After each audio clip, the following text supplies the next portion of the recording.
ನಮಸ್ತೆ,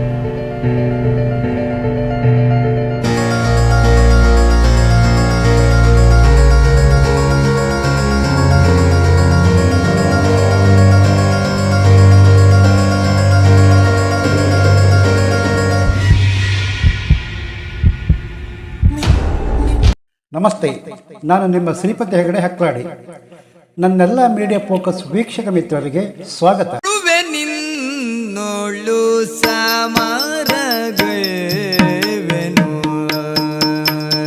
ಸ್ನೇಹಿತರೆ, ನೋಡಿದ್ರಲ್ಲ ವಿಡಿಯೋ, ಪಂಚೆ ಎತ್ತಿ ಕಟ್ಟಿ ಪ್ಯಾಂಟ್ ಸುರುಳಿಸುತ್ತಿ ಸಾಕ್ತಾ ಇರೋದು. ಅವರ್ಯಾರು ಶುಭ ಕಾರ್ಯಕ್ಕೋ ಮತ್ಯಾವುದು ಫಂಕ್ಷನ್ನಿಗೋ ಸಂಬಂಧಿಕರ ಮನೆಗೋ ಹೊರಟಿದ್ದಲ್ಲ. ಹಾಗಾದರೆ ಅವರ್ಯಾರು, ಎಲ್ಲಿಗೆ ಹೊರಟಿದ್ದಾರೆ, ಉದ್ದೇಶ ಏನು? ಜಿಟಾಪಟಿ ಮಳೆ ಮನೆಯಿಂದ ಹೊರಗೆ ಬರೋದೇ ಕಷ್ಟ ಅಂತಾದಲ್ಲಿ ಕೊರಕಲು ಮುರುಕಲು ಹಾದಿ ಹಳ್ಳ ಪಳ್ಳ ಹಾರಿ ಇಂಬಳ ಕಚ್ಚಿಸಿಕೊಂಡು ಹೊರಟ ಉದ್ದೇಶ ಏನು? ಚಿಕ್ಕ ವಿವರ ಕೊಡುವ ಪ್ರಯತ್ನ ಇಲ್ಲಿದೆ.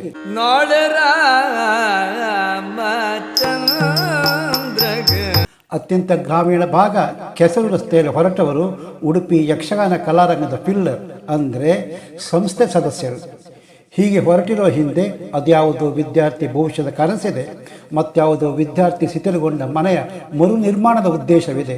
ಅನಾರೋಗ್ಯದಿಂದ ಹಾಸಿಗೆ ಹಿಡಿದವರಿಗೆ ನಾವಿದ್ದೇವೆ ಎನ್ನುವ ಭರವಸೆಯ ಅಭಯ ಇದೆ.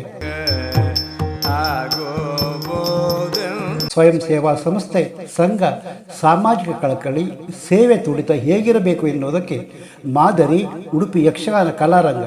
ಇನ್ಫೋಸಿಸ್ ಸಂಸ್ಥೆಯೇ 15 ಕೋಟಿಗೂ ಮಿಕ್ಕಿದ ಸುಸಜ್ಜಿತ ಅತ್ಯಾಧುನಿಕ ಹವಾನಿಯಂತ್ರಿತ IYC ಕಟ್ಟಡ ಕಟ್ಟಿಕೊಟ್ಟಿದೆ ಎಂದರೆ ಕಲಾರಂಗಕ್ಕೆ ಬೇರೆ ಸರ್ಟಿಫಿಕೇಟ್ ಬೇಕಾ? ಯಕ್ಷಗಾನ ಕಲಾ ಕೇಂದ್ರ ಯಕ್ಷ ಕಲಾವಿದರ ಯಕ್ಷ ಪ್ರದರ್ಶನ, ಸಾಂಸ್ಕೃತಿಕ ಜಾನಪದ ಕಾರ್ಯಕ್ರಮ ಪರೆವ ತೊಟ್ಟಿಲಾದರೆ ವಿದ್ಯಾಪೋಷಕ್ ಗ್ರಾಮೀಣ ಭಾಗದ ಮುಂದೆ ಓದಲಾಗದ ಮಕ್ಕಳಿಗೆ ನಾವಿದ್ದೇವೆ ಎನ್ನುವ ಭರವಸೆಯ ಬೆಳಕು. SSLC ನಂತರ ಮುಂದೇನು ವಿದ್ಯಾಭ್ಯಾಸದ ಹೊಣೆ ಹೊರುತ್ತಲ್ಲ, ಅದೇನು ಸಣ್ಣ ಕೆಲಸವ?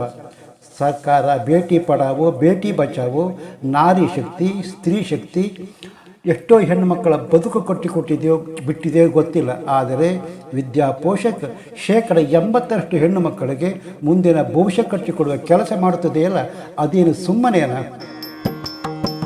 ಉಡುಪಿ ಜಿಲ್ಲೆಯ ಕನ್ನಡ ಮೀಡಿಯಂ 80%ಕ್ಕೂ ಹೆಚ್ಚು ಅಂಕ ಪಡೆದ ವಿದ್ಯಾರ್ಥಿಗಳು ವಿದ್ಯಾಪೋಷಕ್ ಅರ್ಜಿಗೆ ಅರ್ಹರು.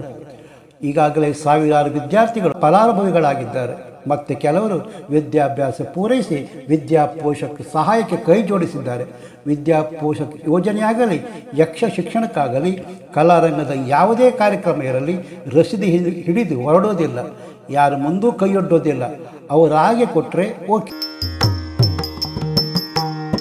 ಆದರೆ ಯಕ್ಷಗಾನ ಕಲಾರಂಗದ ಎಲ್ಲ ಕೆಲಸಕ್ಕೂ ದಾನಿಗಳು ಮುಂದೆ ಬರುತ್ತಾರೆ ಎಂದರೆ ಅದಕ್ಕೆ ಕಾರಣ ಕಲಾ ಕೇಂದ್ರದ ಪ್ರಾಮಾಣಿಕತೆ, ಸಮಾಜಕ್ಕೆ ಏನಾದರೂ ಕೊಡಬೇಕು ಎನ್ನುವ ಉತ್ಕಟ ಬಯಕೆ, ಕೆಲಸ ಮಾಡುತ್ತಾರೆ ಎನ್ನುವ ನಂಬಿಕೆ. ದಾನಿಗಳು ಸ್ವಯಂ ಪ್ರೇರಿತರಾಗಿ ಕೈ ಜೋಡಿಸುತ್ತಿದ್ದಾರೆ ಎಂದರೆ ಅದಕ್ಕಿಂತ ದೊಡ್ಡ ಸರ್ಟಿಫಿಕೇಟ್ ಮತ್ತೊಂದು ಬೇಕಾ? ವಿದ್ಯಾಪೋಷಕ್ ವಿದ್ಯಾರ್ಥಿಗಳಿಗೆ ಸಂಸ್ಥೆ ವಾರ್ಷಿಕ ಕೋಟಿ ಲೆಕ್ಕದಲ್ಲಿ ಸಹಕಾರ ನೀಡುತ್ತಾ ಬಂದಿದೆ ಎಂದರೆ ಅದೇನು ಸಣ್ಣ ಪುಟ್ಟ ವಿಷಯವ? ಕನ್ನಡ ಮಾಧ್ಯಮದಲ್ಲಿ SSLC ಪೂರೈಸಿದ 80% ಅಂಕ ಪಡೆದ ಮಕ್ಕಳು ಅರ್ಹರು. ನೇರವಾಗಿ ವಿದ್ಯಾಪೋಷಕ್ ಅನುದಾನಕ್ಕೆ ಅರ್ಜಿ ಹಾಕಲು ಅಡ್ಡಿ ಇಲ್ಲ. ಅರ್ಹತೆ ಮೇಲೆ ಆಯ್ಕೆ ನಡೆಯುತ್ತೆ. ಇನ್ಫ್ಲೂಯೆನ್ಸ್, ವಸೂಲಿ ಬಾಜಿ ನಡೆಯೋಲ್ಲ. ಅರ್ಹತೆ ಇದ್ದರೆ ಸಿಕ್ಕೆಯೇ ಸಿಗುತ್ತೆ. ಫಲಾನುಭವಿಗಳು ಅರ್ಜಿ ಹಾಕಬೇಕು. ಹಾಗೆ ಮನೆ ವಿಳಾಸ, ದಾರಿಯ ಸ್ಪಷ್ಟ ಚಿತ್ರಣ ಇರಬೇಕು. ಹಾಗೆ ವಿದ್ಯಾಪೋಷಕ್ ಸಹಾಯಕ್ಕೆ ಅರ್ಜಿ ಹಾಕಿದ ಮನೆ ಭೇಟಿ ರಿಯಾಲಿಟಿ ಚೆಕ್ ಮಾಡುವುದಕ್ಕಾಗಿ ಕಲಾರಂಗದ ಪಿಲ್ಲರ್ ಹಳ್ಳ ಪಳ್ಳ ದಾಟಿ ಮಣ್ಣು ರಸ್ತೆಯಲ್ಲಿ ಸಾಗುತ್ತಿದ್ದಾರೆ. ಯಕ್ಷ ಶಿಕ್ಷಣ ಕರಾವಳಿ ಮಣ್ಣಿನ ಕಲೆ ಉಳಿಸಲು ದೊಡ್ಡ ಮಟ್ಟದ ಕೊಡುಗೆ ನೀಡುತ್ತಿದೆ. ಸಾವಿರಾರು ಮಕ್ಕಳ ಧರ್ಮ ಭೇದವಿಲ್ಲದೆ ಹೊರ ರಾಜ್ಯದ ಮಕ್ಕಳು ಯಕ್ಷ ಹೆಜ್ಜೆ ಕಲಿತಿದ್ದಾರೆ. ತಿಂಗಳು ಕಾಲ ಕಲಿತಿದ್ದ ಪ್ರದರ್ಶಿಸುತ್ತಾರಲ್ಲ, ಅದಕ್ಕಿಂತ ದೊಡ್ಡ ಕೊಡುಗೆ ಮತ್ತೇನುಂಟು? ವಿದ್ಯಾಪೋಷಕ್ ಯಕ್ಷಗಾನ ಕಲಾವಿದರಿಗೆ ಮನೆ ಕಟ್ಟಿಕೊಡುವ ಕೆಲಸವೂ ನಡೆಯುತ್ತೆ. ವಿದ್ಯಾರ್ಥಿಗಳಿಗೆ ಸೋಲಾರ್ ಲೈಟ್, ಯಕ್ಷಗಾನ ಕಲಾವಿದರು ಸೇರಿ ವಿದ್ಯಾಪೋಷಕ್ ಒಳಗೊಂಡ 54 ಮಿಕ್ಕಿದ ಮನೆ ಕಟ್ಟಿಕೊಡಲಾಗಿದೆ. ಇನ್ನೆಷ್ಟು ನಿರ್ಮಾಣ ಹಂತದಲ್ಲಿದೆ. ಮೊನ್ನೆ ಬ್ರಹ್ಮಾವರ ಸಮೀಪ ವಿದ್ಯಾಪೋಷಕ ವಿದ್ಯಾರ್ಥಿನಿ ಮನೆ ಮೇಲೆ ಮರ ಬಿದ್ದು ಸಂಪೂರ್ಣ ನಜ್ಜುಗುಜ್ಜಾಗಿತ್ತು. ವಿದ್ಯಾರ್ಥಿ ತಂದೆಗೆ ದೊಡ್ಡ ಮಟ್ಟದ ಪೆಟ್ಟುವಾಗಿತ್ತು. ಸ್ಥಳಕ್ಕೆ ಎಸಿ ಅಧಿಕಾರಿಗಳು ಬಂದರು. ಅವರು ಆಳೆದು ಸುರಿದು ಮನೆ ಕಟ್ಟಿಕೊಡೋದು ಯಾವ ರಾಯನ ಕಾಲಕ್ಕೂ. ವಿದ್ಯಾರ್ಥಿ ಮನೆ ಜಾಗಕ್ಕೆ ದಾಖಲೆ ಇಲ್ಲ. ಇನ್ನು ಸರ್ಕಾರದ ಪರಿಹಾರ ಮನೆ ನಂಬೋದು ಹೇಗೆ? ಆದರೆ ಯಕ್ಷಗಾನ ಕಲಾರಂಗ ಸದಸ್ಯರು ಭೇಟಿ ನೀಡಿದರು. 2 ತಿಂಗಳ ಒಳಗಾಗಿ ಮನೆ ಕಟ್ಟಿಕೊಡುವ ನಿಶ್ಚಯ ಮಾಡಿದರು. ದಾನಿಗಳು ಮುಂದೆ ಬಂದರು. ಕಲಾರಂಗದ್ದೇ ಇಂಜಿನಿಯರ್ ಇದ್ದಿದ್ದರಿಂದ ಅವರ ನೇತೃತ್ವದಲ್ಲಿ ಪಾಯ ತೋಡಿ ಫೌಂಡೇಶನ್ ಹೇಳುತ್ತಿದೆ. ಇದು ಯಕ್ಷಗಾನ ಕಲಾರಂಗದ ಕೆಲಸದ ತಾಕತ್ತು. ಒಂದೊಮ್ಮೆ ಯಕ್ಷಗಾನ ಕಲಾ ಕೇಂದ್ರ ಹುಟ್ಟಿರದಿದ್ದರೆ ಕಲಾವಿದರ ಕೇಳುವವರಿರಲಿಲ್ಲ.